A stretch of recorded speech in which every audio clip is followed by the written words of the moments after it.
Welcome, everybody, to the Beer Guys Radio Show. Thank you so much for hanging out with us for some craft beer and conversation. I am Tim Dennis. Brian Hewitt, how are you doing? I'm doing good. I'm here.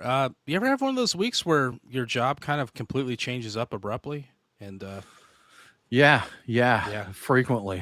So yeah, it's this is now, was yours a project thing? I know that oh kind of yeah, the way you do work is a little different than I do. So, new yeah, project, whole different way my team works, whole different focus, whole different a lot of stuff, like a and this lot was different.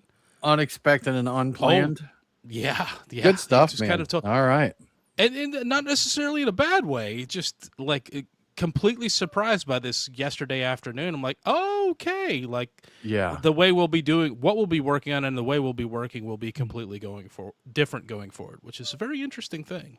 Well, good luck to you there. I had Yeah. last week we had a major change at my company with the departure of a fairly high level member of the team, and it will change the structure, the reporting structure here. So we're curious to see how that goes. Not a major change to like my daily, but we'll see how it impacts things moving forward.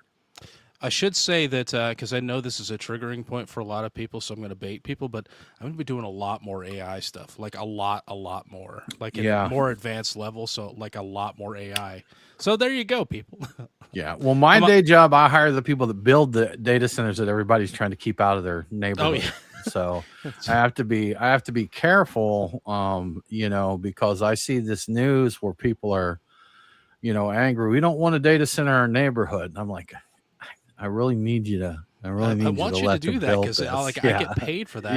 yeah. Now, in the past, I do remember I was once told by somebody I was what was wrong with America. So I mean, it checks out that what I'm doing is Yeah, continues to be it in that does. vein. So yeah, Well, that's my tech frequently has people upset because, of course, we also did the 5G deployments, and people oh had yeah, a yes, massive issue with that too. yeah, So I am yeah. unintentionally in a controversial career here. So Beer guys, we're what's wrong with we America? are what's wrong with it. And we got a new slogan, man. We got a new slogan. Good stuff. Nate, how are you doing? What did you do to ruin America this week? My career for the last 10 years has either been pushing beer sales or pushing hemp beverage sales. So Oh, if you're a cool. purist, it might be ruining America. But Yeah. if you're looking for a good time, I'm here for America. Maybe not our audience would think you're ruining America, but other people definitely would. That's I shared a Hmm. screenshot with Brian today for I think Facebook tries to trigger you. Like they've been pushing me a bunch of stuff that's just absolutely opposite my views on life in general. But one they had today, PETA, a lot of stuff from PETA comes up about, don't eat meat, meat is murder and all this. And today they went after the tinned fish and they specifically mentioned a brand called Fishwife, which is, what I'd say you agree with this, Brian. Fishwife is not the best brand out there, but best marketed Oh, brand out for there. So sure. that's what they've got going. But they're I think the thing said something like the reason your can of tinned fish smells like death is because it is. And the comments on PETA posts are just it's always they're like, well, yeah, I think it'd be kind of weird if I opened the can and it was flopping around, things like that. So Eat it before it anyhow, dies. so there, I guess eating it, that is also something else I'm doing. That's wrong with America. Yeah. Crazy stuff. Good Crazy stuff. stuff. Well, Brian, a couple of quick shots here. I'm going to start with one big news today for brewers everywhere. But if you are a brewer, then and you get grain from BSG, then you expect, I would say, your salted nut rolls on your pallet of grain. And the news came out today that the factory that makes the salted nut rolls is closing. And they said that they are working to get a co-packer to continue making salted nut rolls. And I think BSG made the comment they have quite a stock of them. And, they're still in the pipeline for now. As of now, they said, there should be no interruption to the salted nut roll supply. But who knows what the future may hold. So, brewers, we send you our thoughts and prayers right now for the little treat on your grain pallets. Man, that is terrifying. You know, that is such a running joke for a long time. That was just commentary about that, and every time I see them, I think about Brewers now, and I'm surprised. I thought they were really popular because I've seen them in grocery stores and stuff. So I Yeah. thought that people were like that love the stuff. So we joke about them, man, but some brewers, it does.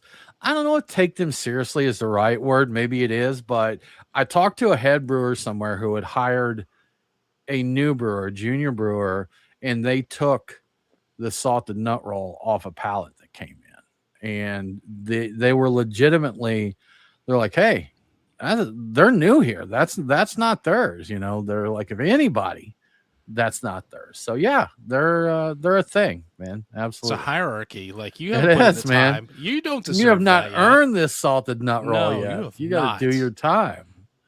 Good stuff. And Brian, I think you got some info, something we read recently with Tilray's latest reporting. Yeah, I've been seeing little hints, drips and drabs about this, and I've collected as much as I can. But Terrapin Beer Company in Athens, Georgia, this hit close to home. They've been around forever. They're one of the OGs, but they were named one of several brewing facilities that are being closed by Tilray. The closures are part of Tilray's business optimization plan to consolidate production and streamline operations. You know, all of the redundancy type of stuff they always talk about that involves closing things and firing people. But the other facilities named include Red Hook, Atwater, Hop Valley, and Revolver. So if those places are near you, that those brewing facilities will be closing. The filing doesn't say whether that the Terrapin brand itself has actually been discontinued. I've actually heard, and I think it was on social media, so I don't know if it's true or if it was just a rumor that the actual Athens tap room itself will remain open, so people will be able to still go there and drink the beer, but the facility will, the actual brewing portion of it will no longer be producing anything. And there's also rumor and speculation that Sweetwater may end up brewing Terrapin beer in the future, which, had you told me that like 10, 15 years ago, I would have never believed you that Sweetwater would be brewing Terrapin beer, because, I mean, they were kind of competition.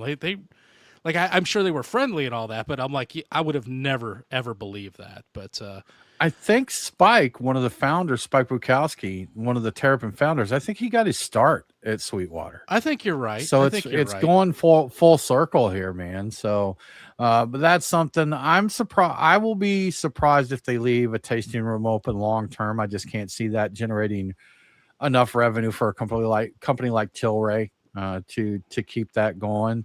It does make sense. I don't remember if we mentioned it on the air, but when Tilray purchased Terrapin, you know, the first thing I thought of is they've got Sweetwater in Atlanta, Terrapin in Athens.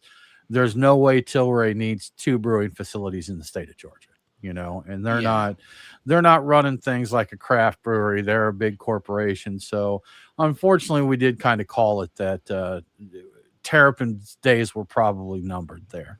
So sad news, even if not shocking, always a bummer. You know, they were one of the OG, they're part of the OG crowd, not the absolute oldest, but, you know, one of the ones that was around for the longest here in Georgia. So for Georgia, one of the two oldest. And here's the thing, I'm like, if they stop the production there, they don't run all that power, like, you know, all that stuff, buy all that material, and they just run the tap room like they already own the property, I would assume, and just running the tap room, they might be able to do that for a while, but I would be willing to bet they move the tap room. They find a different place, and like they set up. I just don't see that being lucrative for Tilray. I mean, I don't think they want to own bars, basically, is what we'd be talking about. Well, they do own the Brewdogs stuff, like a bunch of the bars for Brewdog. Those are brew pubs, though. No, I guess they have actual. Who knows, Brian? Who knows? I can't see and you know, again, we're talking Athens, college town, and that could be the one thing. You know, a lot of the UGA students that are able to go to a brewery, it's kind of a core part of the Athens life there. You know, there are a few other smaller craft breweries over there now, but Terrapin, I think, probably still holds a special place in many people's hearts there. Yeah, I think so. And I just wonder, it's just a matter of like, how much does it cost for them to keep that property? Yeah, if they do in fact absolutely. keep the tap room open. I don't know that's actually true. That's just what I've heard. I did not find rumors and speculation a specific link that proves that that's going to happen. It just wasn't specifically said, but I think the beer is sticking around. I don't know what's going to happen, if anything else in Athens. So who knows? As far as I know, the only thing that really is official is that their what's it called, 10K report. Is that for financial reporting? I Yeah, think I think that's so. what it. Yeah. As far as I know, that is the only thing that is official. Is that they announced there that it was intended closure, and I do remember the phrase of saying something about the expected wind down on all of this was the end of 2020. I think they said 2027, possibly. Oh, So okay. Yeah. I could be mistaken on that, but I think that's the only thing that's official is that they announced it's going to happen. Yes, that's probably true. All right. Well, Brian, moving right along to some beers of the week. What are you getting into this week, sir? So I pre-game, got ready for the show with a Marigold from Variant, which is a dry hop saison. I stopped by Variant last Saturday and hung out for a bit, and I saw they had the saison on the menu, and I'm like, I gotta. I talk a lot about saisons and how much I love them and how much I wish they were back. If you like a beer like that style, you got to order it, you got to drink it. So I did, and I'm like, you know what, this is great. And I got some to go, and I got into one before the show. But yeah, dry hop saison with a small dose of Mandarina Bavaria and Saaz. It was very enjoyable, very nice. If you haven't had a saison recently, go find one and drink it. You don't see them often enough anymore, Brian. No, and that's why you have to drink them when you see them. I was like, oh, there's all these other interesting things. I was like, hold up, I gotta stick to my guns. If I'm gonna talk about how great saisons are, I gotta actually drink the dang them. things. Yeah. So now I'm working on a hop concepts from Good Word. Apparently, this is some kind of a series, though I don't find a lot of information about it. What's in Untapped is not the same thing as mine, but mine says 1 of 3, and this is collect all 3. And I don't know about collecting them all, but I will drink them all if I get them. But I think they all have different hop profiles. In mine is it's a New England IPA. It's got Nelson, Nectaron, Waimea, and Azaka Spectrum. So it's really good. I'm enjoying that so far. And with the Patreon folks in the after party, I'm going to be getting into a collaboration between Mast Landing and Messerum, and I believe Messerum is a Canadian brewery, but the beer is called Beneath the Waves. It's a New England double IPA, so taking it up a notch, and it's made with a massive dose of Motueka hops, Motueka Cryo, Motueka Hyper Boost, and so yeah, I'm going to get all the Motueka possible to get alongside El Dorado and Citra Cryo, so that's going to blow the hair to the back of my head with hops, and I can't wait. I'm looking forward to that. So that's what I'm getting into. Good stuff. Wild, man. Wild. Yeah. Nate, what's on the list for you, sir? All right. Currently, my glass from Weldworks Brewing. I've got their extra broccoli, which is a collaboration brew with Other Half, a blending of extra juicy bits and and Other Half's broccoli. Very tasty. And then on deck from Goose Island, since we talked about this year's Bourbon County release, I decided to pull from the cellar their Bourbon County brand stout from last year, and this is a bourbon barrel aged stout, and it's aged 14 months in a blend of Buffalo Trace, Heaven Hill, Four Roses, and Wild Turkey barrels. That sounds fancy. Mm-hmm. How boozy is that? And it's only a 10-ounce bottle, so okay, yeah. Good for one single serving, as they say there. So I think those are like 14.8% if I remember correctly. So yeah, you don't need more than 10 ounces. Confirmed, it is 14.8%. Yeah, there you go. Yeah, good stuff. Awesome. Well, Brian, moving along to the hot news items this week, Ballast Point drama. So Brian, what is up with Ballast Point right now? yeah. So we all remember Ballast Point being the that iconic San Diego brewery that sold for a staggering $1 billion back in 2015, and they're back in the headlines. And this time, it's not about shutting down a tap room. We did talk about that earlier this year, but the brewery is locked in an intense legal battle amongst its owners that may end up actually killing the business off completely. Parent company Kings and Convicts is suing co-owner and board member William Terzos, and apologies if I'm not saying that right. It's never seen a name spelled like that before. But the lawsuits accuse Terzos of orchestrating a brazen multi-million-dollar scam involving embezzlement, fraud, and forged corporate documents. Man, the alleged scheme involved secretly taking out 3 major loans between mid-2025 and early 2026. He is accused of fabricating documents to claim that he had 100% control over the brewery and 20 other related companies in addition to that. The loans apparently came from short-term lenders and high-cost cash advance operations, so those kind of places. And when the payments fell through, lenders went straight after the brewery's cash flow, intercepting beer sales income directly from distributors. So the company's accounting team, they started to piece together what was happening in early 2026 after they noticed unexplained money was disappearing from the company's bank accounts, which would really set you off. Ballast Point says that frozen accounts and intercepted payments are making it difficult for them to cover payroll, pay suppliers for raw ingredients, and fulfill customer orders. Terzos, on the other hand, denies the accusations and claims that he's being squeezed out of the company. His legal response, he argues he personally guaranteed the debt and has repaid nearly $2 million of it.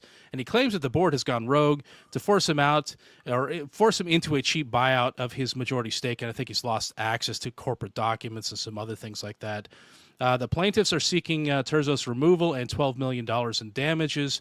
Last year, Ballast Point's output declined 10% year over year to 31,000, almost 32,000 barrels, according to data from the Brewers Association. That marks a nearly 400,000 barrel drop off from its peak of just about 431,000 barrels in 2016. So the year it was sold for $1 billion, or 2015. Anyway, yeah, so 400,000 less barrels are being sold by them. But yeah, Ballast Point may not make it, man. They may not make it through this. This looks rough.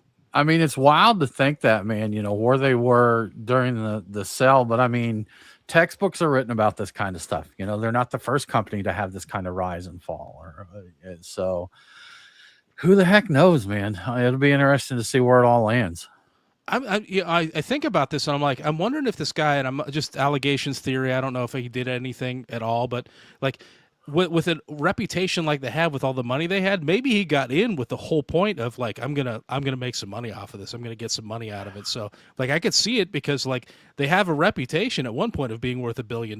So I don't know if that's the case, but like if this was gonna happen anywhere else, it might as well happen here, right? I guess. I guess so, man. And I mean, just going from I remember when they were purchased, the last time. It's like they are being bought by kings and convicts, and literally every person, but except like 5 people, is like, who is it that's buying them here? So they went from being bought for $1 billion and I'll tell you what, Brian, for me, here's what I thought. Kings and convicts is someone we've never heard of. If it was someone who had the kind of money to buy them at the level that they of $1 billion, we would likely have heard of them before. Yes. So my first thought is, man, they've got to be selling for pennies on the dollar if we've got some unknown coming out here. And I don't even remember at the time, Kings and Convicts, what all I think they may have owned a couple breweries even back at that time. I don't remember, but again, definitely not a big popular name that, I guess you don't know who's financially backing that stuff. Obviously they had enough to buy Ballast Point. So, had this gone it's interesting to watch this. Yeah, had this gone right for them, they would have become a big player because immediately people knew who they were because they were tied to that thing. That's good. The problem is, I think they've had no end of trouble with this brand and apparently internally. So that's what they're fighting with. But like, had this been successful and they actually brought it back and had it maybe not running at probably not running at the same level, but had it being a successful regional brewery again, people would know them. Like they would have successfully made it to the next tier, because I think at most they were like a local brewery or something like that, or maybe a couple locals that nobody knew well. But yeah. So here's my thing, Brian. And this is going to come as a shock to you, but I do not have a lot of personal experience with buying billion or multi-$100 million businesses. So I'm totally talking out of my hee-haw. Never even one. Not even one. Well, yeah, of course. I think we all have. Yeah, at least one, right? Yeah. But we knew at the time that they bought Ballast Point that the industry was in a downturn there. We knew that. It wasn't, that had already started. We knew that was happening. They knew that this thing went from $1 billion valuation to what was they bought them for? 200 and something, or let's say a third of that. Let's say a third or a quarter of that. Those two things alone, man, tell you, and I think everybody thinks they're a wizard that's going to do something. You know what, Brian?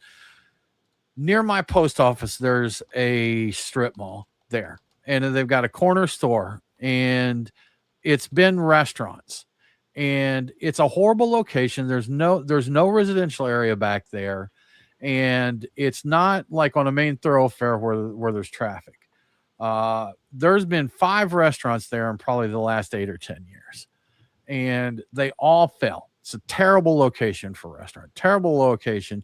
But I drove by there the other day, and there's a sign up that there's another restaurant coming, Mediterranean joint. So we'll see what happens with that. And I've seen that so many times with these that no matter how many times someone else has failed with something, somebody else thinks that they're going to be the one that's going to make a difference with it.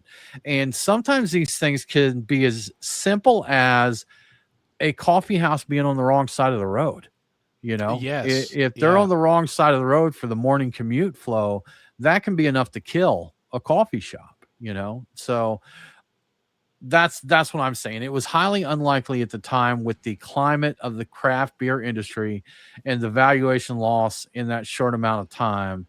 It seemed like a bad idea to purchase. And I kind of think the same thing with Brewdog, with Tilray buying them. Now let's see what Tilray can do. They're a huge company. I haven't seen them do anything magical with any of the other breweries they've bought so far.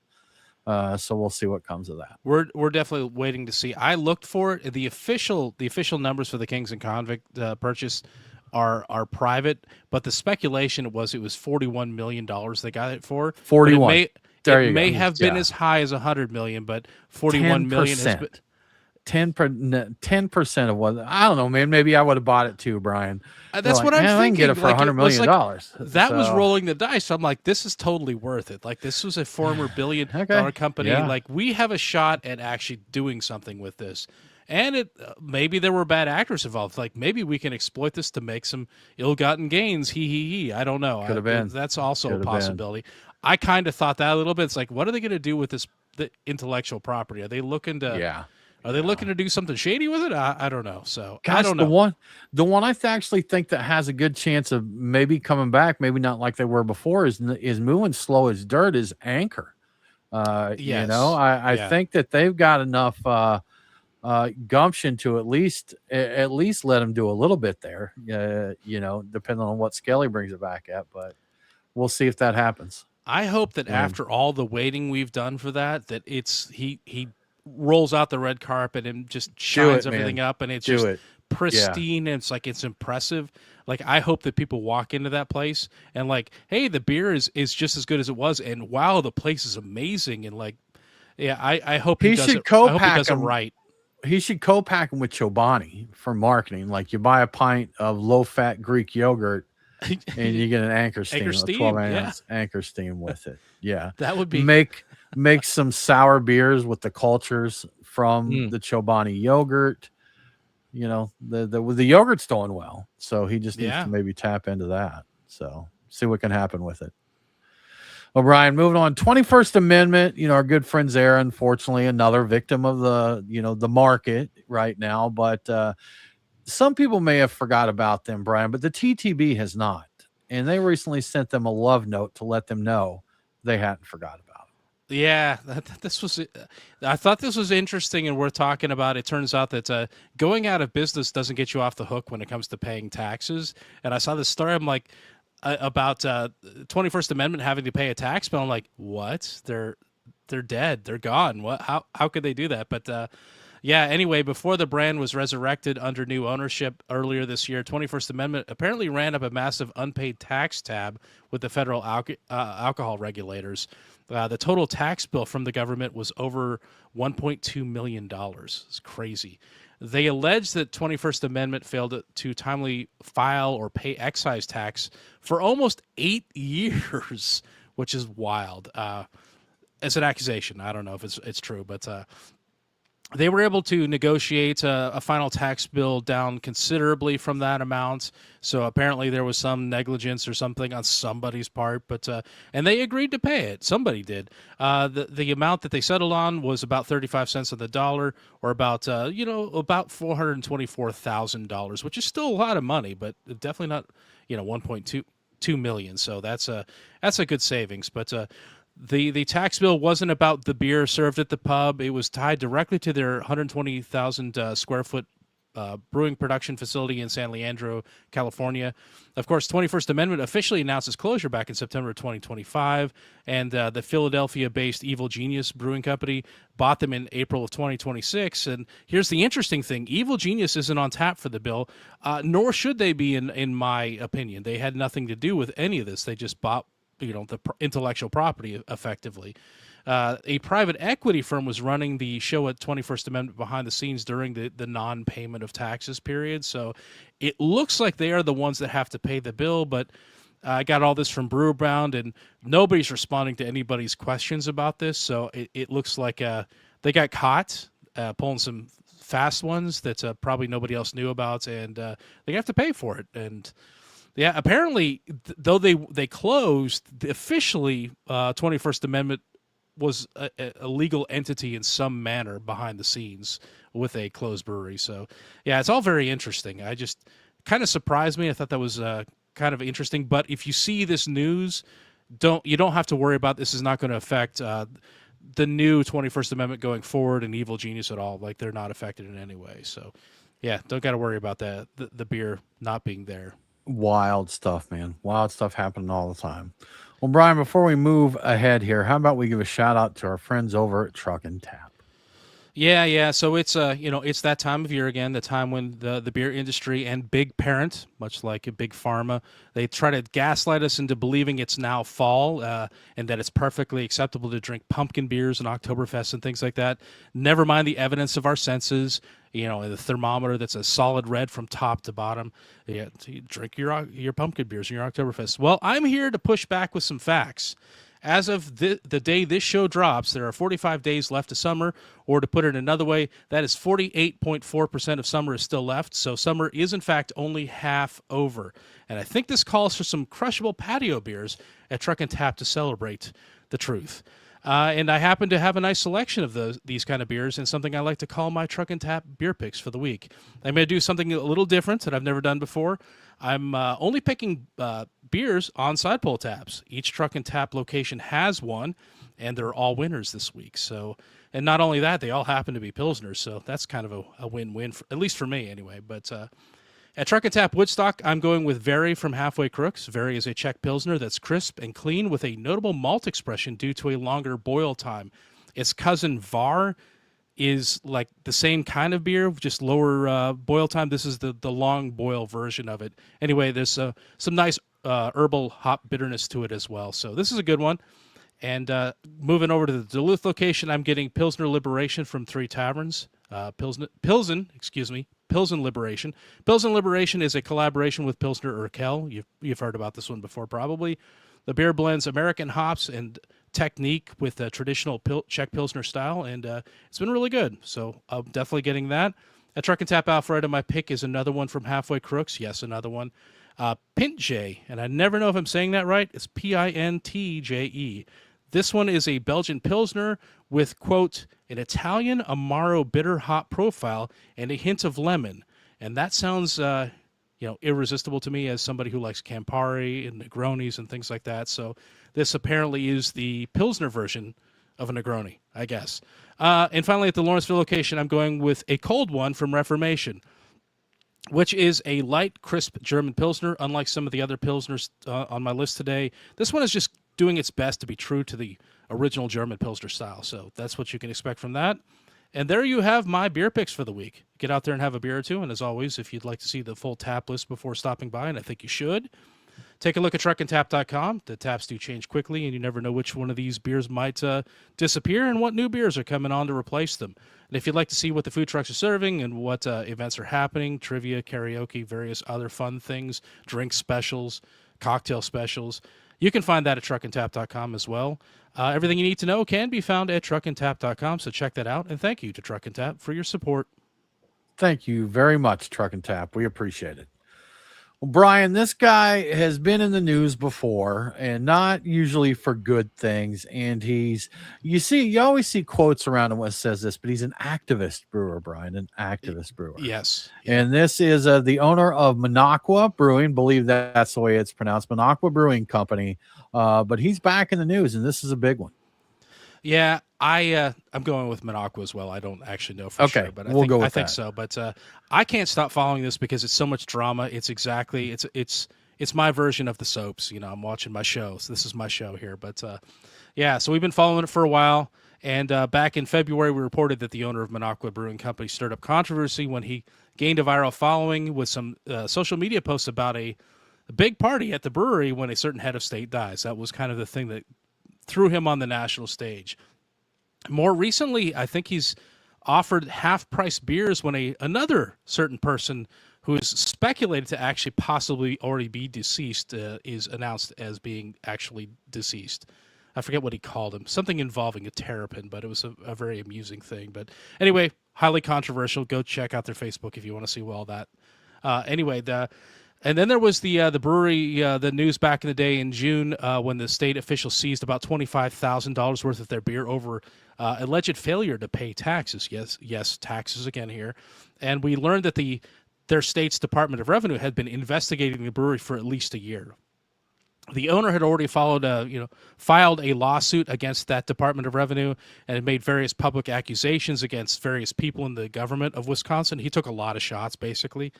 And in the latest round of news, and this may not be the most surprising news, Minocqua Brewing Company has had its brewing license revoked by the Wisconsin Department of Revenue. And this is not Trump fighting him. This is his own state. This is over allegations of violating the state's beer shipping laws and an untaxed beer possession in unpermitted warehouses. So, yeah, he has not paid his taxes on his beers, and he's putting them in places he should not be putting them, at least allegedly. I don't know. The brewery was apparently given about a week to appeal this decision, so they're not being very nice to him. And it seems they will be appealing, but as of right now, I don't know what the status of that is, if they were able to get their appeal together in enough time. In a very lengthy and detailed post on social media, Kirk Bangstad, the owner of Minocqua Brewing Company, said the charges are laughable and that, quote, someone in Wisconsin's government is trying to make an example out of me, unquote. So it's far too long of a post to get into here. I think he goes through all the accusations, all the details, his rationalizations, his explanations of things. I don't know all of it, but if you'd like to read it, it's easy enough to find on Facebook. I think you have to just look for the brewery. Pack a lunch. It's a long post. You're going to need it, or just grab a beer anyway. A rambling activist? No way, Brian. Yeah. So, in addition to the battle of the brewing license, the owner is also facing multiple lawsuits about his postings online and his use of campaign funds, which seems to be related to a super PAC he was running during a failed attempt to run for governor. At one point, he was trying to be governor and unseat the governor, so he's talking trash about the current governor, which I'm sure didn't win him any points either. I'm sure that is not giving him any extra grace during this period of getting shut down. So I have no idea how this is going to turn out. I don't know how legit any of these accusations are or any of it. I'm going to be watching it because this is probably the most interesting thing happening in beer right now, honestly. So beer drama with the activist brewer, man. I don't know. We'll see how it shakes out there. That's Beer Snob Sean here in chat said, dude is a D bag. I'm not sure what that stands for. I think probably donut bag, like he's saying that dude is all that in a bag of donuts. So I'm taking it that Sean is a fan there by what he's saying about that. But I've seen a couple of this guy's rambling posts in the past. He has definitely one thing he's really done is he's sold a ton of beer to people online. Like he's got people that are buying things, like they're buying gift cards that they're not going to use or buying beer to have sent shipped. So he does have quite a bit of support online. It's very interesting. So all I can say is I don't know much about the guy other than he is just a very public mess, and it's a lot of fun to watch. Nate, we'll follow up with you on this in a minute, but I'm requesting some research for us. Do y'all remember a year or two ago when Beer Dad released that all-American anti-woke right-wing beer? Oh, yeah. Or I think whatever? I even saw it one time. So I don't know the full story or where they ended up because they just totally fell off the radar. I don't know if there's anything going on with them at all now. But there were people who had ordered the beer because he did like a pre-sale That's online right. or something. Yeah. And I know there were people that waited up to 2 months and never received anything from him. And then I'd forgot one of our local breweries that ended up going out of business was actually going to be the brewery for that. So they were Oh, going to really? Okay. they were going to contract brew. Oh, yes, that's Yeah, right. yeah. Yeah. And even the name of that brewery is escaping me right now. So They made right side, but they weren't right side, right? correct. Yeah, Yeah. and It's I can't believe that Iron Shield. Iron Shield. Yeah, I think it was Iron Shield. You're So right. yeah.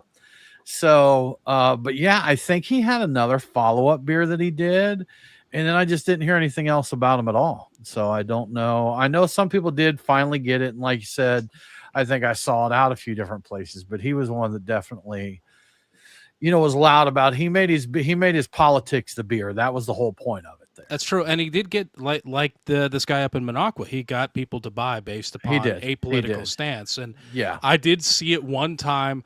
Yeah. For a laugh, I considered buying it, and I'm like, no, I'm not going to do that because it was a light lager, and it was probably 20 something for a 6-pack. I think he was making it. No. I mean, he was making it for the Miller Lite, Bud Light, Mick Ultra Yeah. drinking crowd, so stuff like that. But yeah, gosh, that guy was all over the place, and then not at all. Nate, you find us anything yet?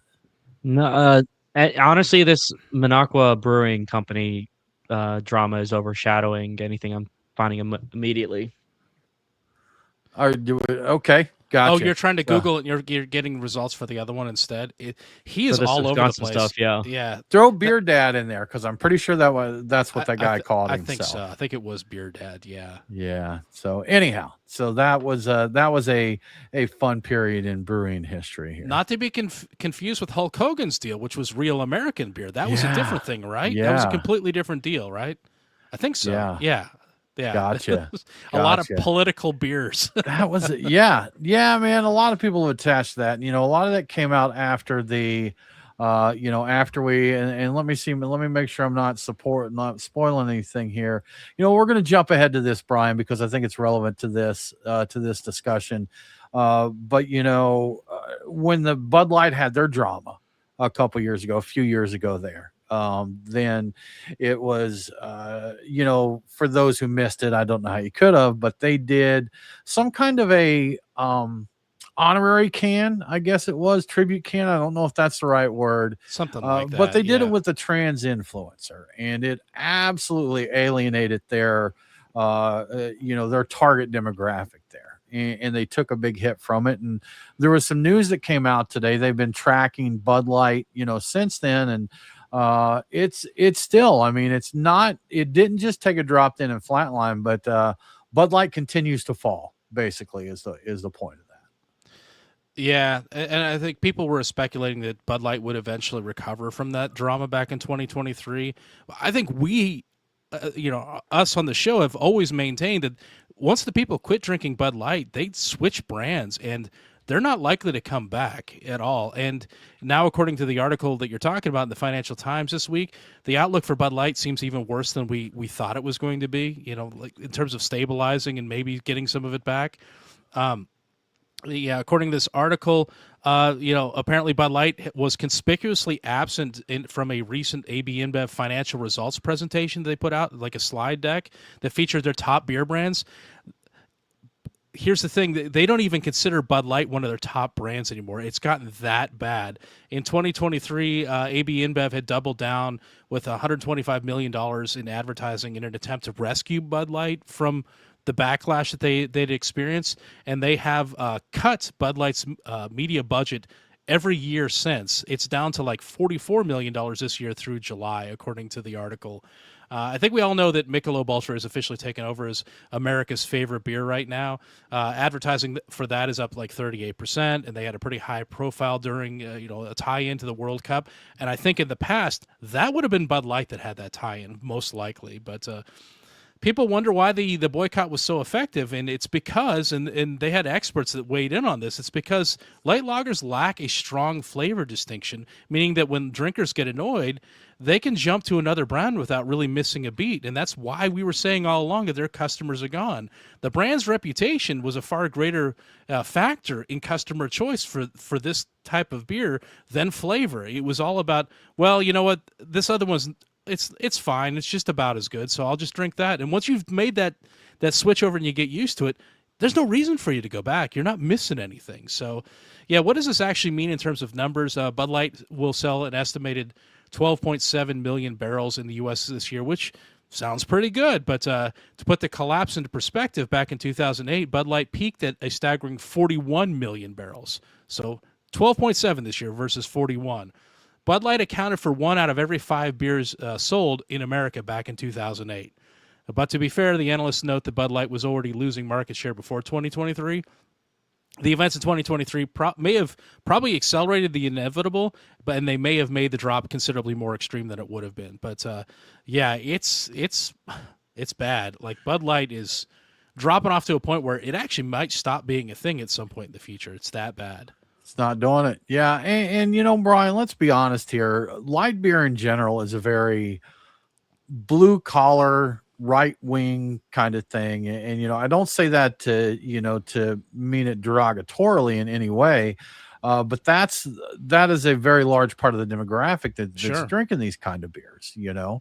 And, so when it hit them, it hit hard because it hit a pretty big point of their, philosophy on life there, I guess. So, and yeah, I mean, if you look at the chart, it was just an absolute gut punch in 23 when they did that. It's just not coming back there. But I still remember when Bud Heavy was the king. Good old Budweiser, man. The king of beers there. But Bud, you know, it looks like.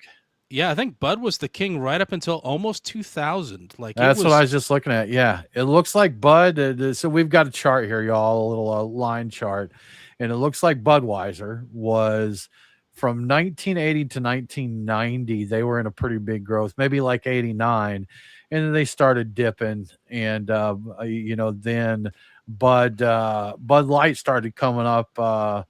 Looks like it's probably about 82 here, and they had a pretty. I mean, it was a very strong upward growth there, you know, throughout it until they crossed old Bud Heavy in 2000, and then it looks like here over the last few years, Bud Light's actually fallen in popularity at a larger rate than Bud Heavy has. I think Bud Heavy. It looks like Bud Heavy easily topped out much higher than Bud Light ever got to. Like, Bud Heavy looks like they may have hit like 50 million barrels a year at one point, like 1989, 1990. They were killing it, which is crazy to think, like, that many people drinking it. And that's, you know, the funny thing is Bud Heavy is still lower than today is lower than Bud Light. And we think about how Bud Light's taking a hit, but that's quite a fall. Honestly, I don't know when the last time it was I had a Bud Heavy. I feel like I got to go try one. I need one. Yeah, I need one now. I need to get one. I remember I don't see them anymore, honestly. No, that's what I was trying to think. I don't even know. And I'm probably not paying attention to see if they're there, to be quite honest with you. So, you know, it's something that even if they are out there, I'm probably not seeing it. So, but yeah, I remember I had an uncle that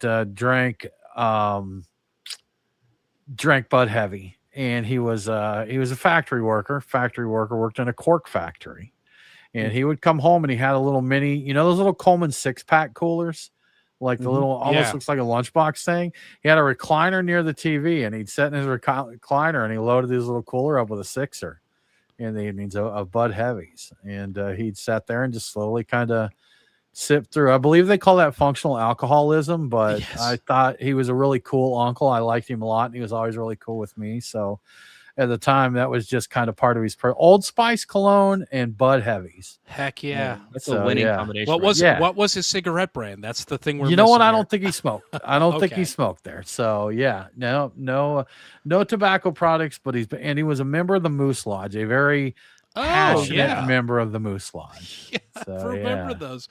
You know what blows my mind is that people were doing that, drinking a 6-pack of Bud Heavy every night, and yet they weren't nearly as fat as we are today. I'm like, how is that possible? No. How were they able to do that? I'm like, Yeah. I want whatever. Maybe we need to switch to Bud Heavy. Maybe that's the secret to youthful. What is the slenderness calories or in something those? like- Those are like I have no 140, idea. 160 calories a can, right? I mean, so you're talking 800 calories if you're going through a Yeah. 6-pack of those a night. So That's like, how do you do that? And like, Yeah, you see the I old don't know. timers that are stick thin, and grizzled, and they're drinking a 6-pack a night. I'm like, how are you doing that? I can't do that. I mean, Good I stuff, can, man. but I look at me. Look at me. I just anyway. yeah, you're not. I'm not even. Maybe that's because they didn't buffer that with the occasional 900 calorie pastry stout. That's a good So, point. And they that don't could've work. been a- They don't work on a computer at home all day. They probably Yeah, are out in a so the sawmill or Bud- something like that. Yeah, Bud that's a good Heavy is point. 146 calories per 12 ounce can. 146. Okay. Yeah. Gotcha. All right. So yeah, you're looking 850 if you go through a 6-pack there. So Nate, I think you found us some info on the old Beer Dad beer there. So what's he up Yeah. to these days? So the latest news article actually came out about 15 months ago, and it's an Anheuser-Busch trademark claim against them, saying that basically, and it's conservative dad, and it's the ultra right beer, Conservative Dad. and Okay, they were right, saying yeah. that his trademark of the ultra right could cause consumer confusion because Michelob Ultra is part of their family of brands, and so they Okay. wanted to go against that. I also found an article from 2 years ago where they earned an F rating with the Better Business Bureau because Yeah. so many people bought in early on a lot of their LTOs, their limited time offers, and didn't get anything from them. And their Shopify store is currently unavailable. So whether he's even What a doing ride. anything at this point is left to the imagination. What That is a good a question, ride yeah. that was. Dang. I think he had a promo one time. He was going, I don't know if he was just showing it off, but I feel like I remember him doing a promo. Nate, a little more Googling for you. See if you find something him with a Trans Am, some kind of promotion he was going to do with a Trans Am. Because I seem to remember he was either he just used it in his marketing or was going to give one away.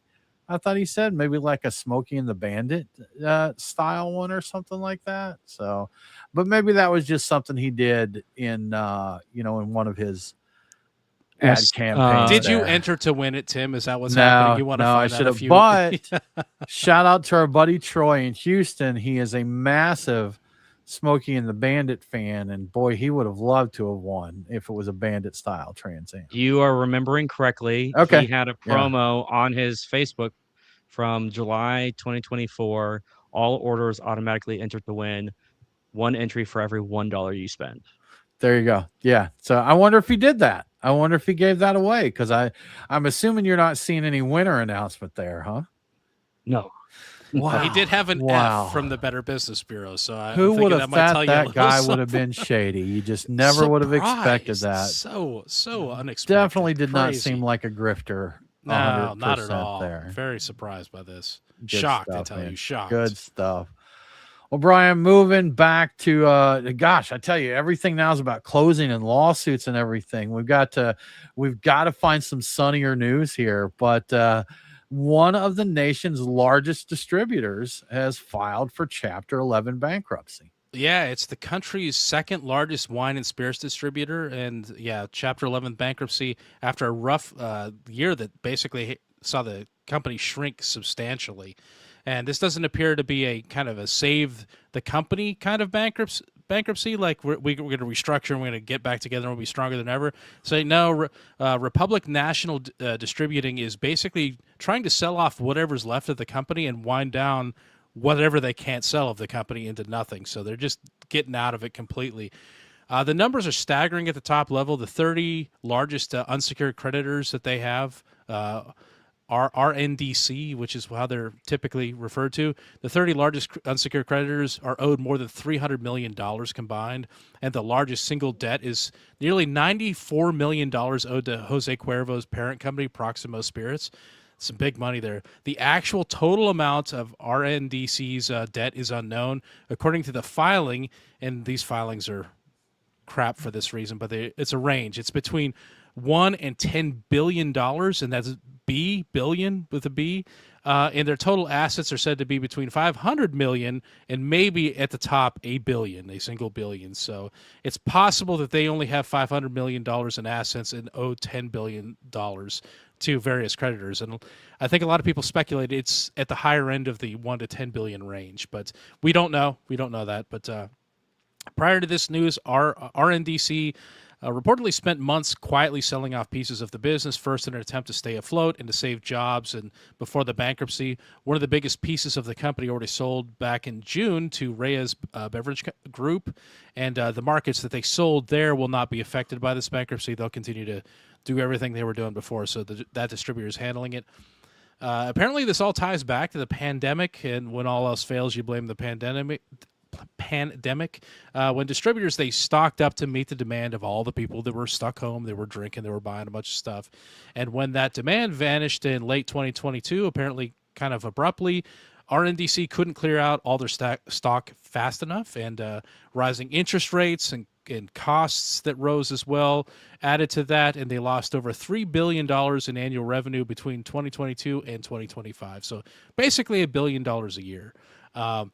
There are going to be a lot of people and businesses hurt by this bankruptcy, obviously, but some of the worst of it all will be the small suppliers, the little distillers, the breweries, the wineries, that sort of thing. A lot of them are sitting on unpaid invoices that are over 6 months old. I saw one that was like 7 or 8 months, which I think is wild that you haven't been paid in that period of time. And a lot of them apparently got almost no warning that they were completely losing their distribution. Like, they're getting completely cut off from all their markets. So not only are they not getting paid for the product that distributors picked up, they have no way of getting their product to market without like scurrying around to find somebody else to represent them. And that might be tough because there's one less distributor in town now when they're gone. So it's ugly. It's really ugly. I don't know how much this directly affects beer. I think they're more of a wine and spirits, but I imagine they do a fair amount of beer too. I have not looked at their portfolio though. Bummer news to hear. Anyhow, man, going to impact a lot of folks in the bev business. So it stinks to hear it there. It's going to be really tough. Well, Brian, let's move on to something a little more fun and lighthearted and interesting and all that. And you have discovered, not something that happens often to us, Brian, but you have discovered a forgotten American beer style. Yeah, and you didn't discover it, Brian. I didn't. So yeah. I was digging, out behind the barn, and I found some fragments. What is this? No, it's not what happened at all. I don't usually talk about like individual, regional, like local beer releases, but there was a write-up in the Breweries and PA website that caught my attention. It hit my feed, and they're talking about a Pennsylvania Swankey. I'm like, what's a Pennsylvania Swank? Have you guys heard of a Pennsylvania Swanky before? Sounds dirty. Go on. I saw it and I'm like, giggity. And it wasn't that long ago, that we were talking about another historic beer from George Washington's Notebooks. I'm like, yes, I'm primed and ready for a new, interesting, old school beer that's been forgotten about. But anyway, 2 Pennsylvania breweries, Roscoe's Brewhouse and John Ryan Brewery, have joined forces to resurrect this long-forgotten regional beer style. It's a style that dates back to the 1800s when German immigrant farmers from, in western Pennsylvania first started brewing it as like an everyday table drinking beer. That means it was low alcohol, that they would just bring directly to the table. It may not have ever seen the inside of a bottle. It was probably never sold commercially, so it never really got around. Traditional Swanky recipes relied on local ingredients. They blended barley, local molasses, a light addition of American hops, and interestingly, star anise was one of the main components of it. It's said to produce a pale, highly drinkable ale with subtle spice and refreshing character. So their collaboration beer called a Night at the Roxbury, which is a reference to Roscoe's Brewhouse, Yeah, anyway, it's a sessionable 4% ABV beer that you would expect. It's got 14 IBU, so it's made using locally grown malt. They say you can expect subtle notes of molasses, star anise with flavors of sweetbread, dough, and pear. So that sounds like they're like hitting the mark on what this is supposed to be, basically. But to find out more about the Pennsylvania Swanky, I also did a little Googling, and one of the first things I saw in my results was a link to the Townsend's video. You know Townsend's, right, Tim? I do. Yes. Where he dresses up in period costume and talks about old school American stuff from like 8 years ago, where he made the beer at some like reenactment place where they do this kind of like retro American type of stuff. So in the video, they used 4.5 cups of wheat bran. They used a handful of just American locally grown hops, I believe. They used star anise and aniseed, both, and they ground it up with a mortar and pestle. They made, instead of doing molasses, they did a sugar syrup, which was three-quarter cup of brown sugar and a quarter cup of water. They boiled all this stuff together, the bran, the hops, the spices, for an hour in about 1.5 gallons of pints of water. And then once they mixed in the sugar syrup and some yeast, when it cooled down to a little warmer than body temperature. So they're not really measuring these things out. They're going old school with it. They called it blood temperature, but I don't know what blood temperature is. I think it's like just a little bit warmer than your body feels.